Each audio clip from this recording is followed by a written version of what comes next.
સદગુરુ ભગવાન કી જય।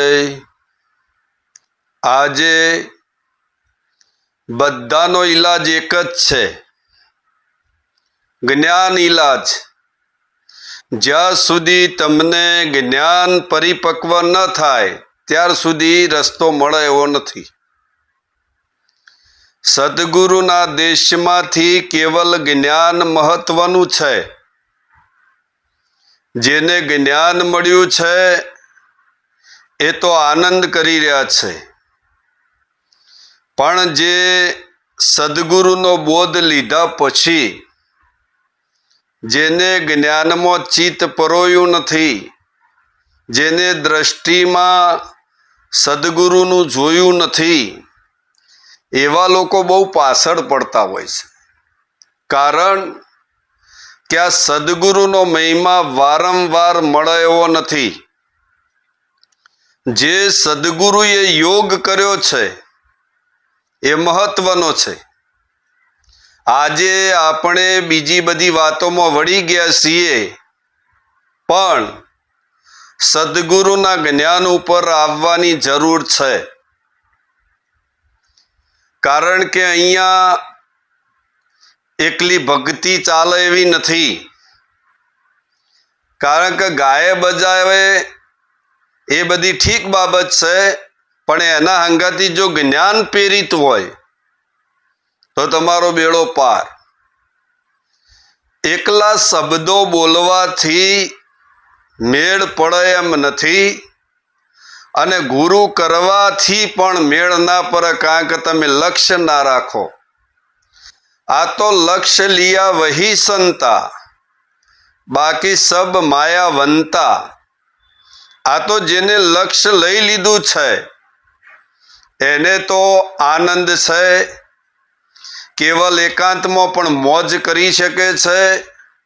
ભજન કોઈ કરવાની બાબત નથી, ભજન થઈ રહ્યું છે।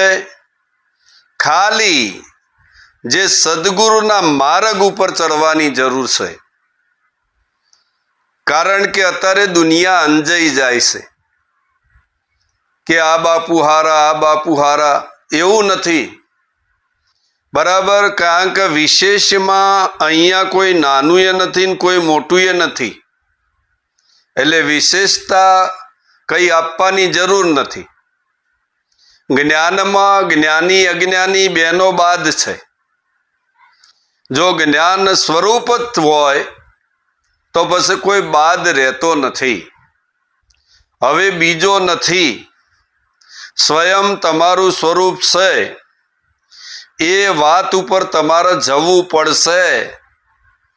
અને પોતાના અનુભવ પ્રમાણે જ્યારે સદગુરુએ તો યોગ કહી દીધો જે કહેવાનો તો એ, પણ એમાં તૈયારી આપણી હોવી જોઈએ। તમે જ્યાં જ્યાં લક્ષ્ય નહીં લ્યો એમ પાછા પડે જ જશો, પાછા પડે જ જશો। કારણ કે આ સમય મળ્યો છે, ફેર સમય મળે કે ના મળે, માટે કોઈ ગુરુ કરાયા ને તમે અમર થઈ ગયા એવી વાત પણ નથી। ગુરુ કરાયા તમારું જન્મ મરણ મટી ગયું એવી એ વાત નથી, પણ એ વાત આપણો નક્કી થવી જોઈએ। કારણ કે જ્યારે સદગુરુના ઘરમાં એ વાત નક્કી થાય છે, જે નથી એના પાછળ તમે પડ્યા છો, જે નથી તમારા કોઈ કામમાં આવવાનું નથી એના પાછળ તમે પડ્યા છો, એ તુચ્છ બાબતને છોડી કેવલ સદગુરુના જ્ઞાનમાં આવવાની જરૂર છે। અને ખરેખર વિચાર કરજો આ બાબત ઉપર।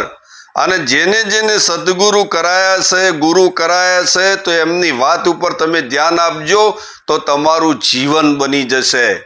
અને જીવન એટલે અમરતા છે।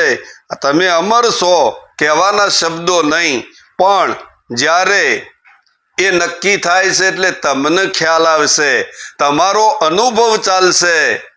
તમે બધી વાતો બરાબર છે, આજે તમે શાસ્ત્ર વાંચતા હોય, કથાઓ સાંભળતા હોય, પણ તમને આનંદ નહીં આવે। કેમ કે તમારા ગુરુ મહારાજ નહીં, ગુરુ મહારાજ હોય તો શાસ્ત્ર એ મીઠું લાગે, અને કથામાં ખબરે પડે પણ ગુરુ વગરની કથા હોભળવી એ કોઈ કોમનું નથી. આટલું બોલી મારી વાણીને વિરામ આલું છું. બોલો સતગુરુ ભગવાન કી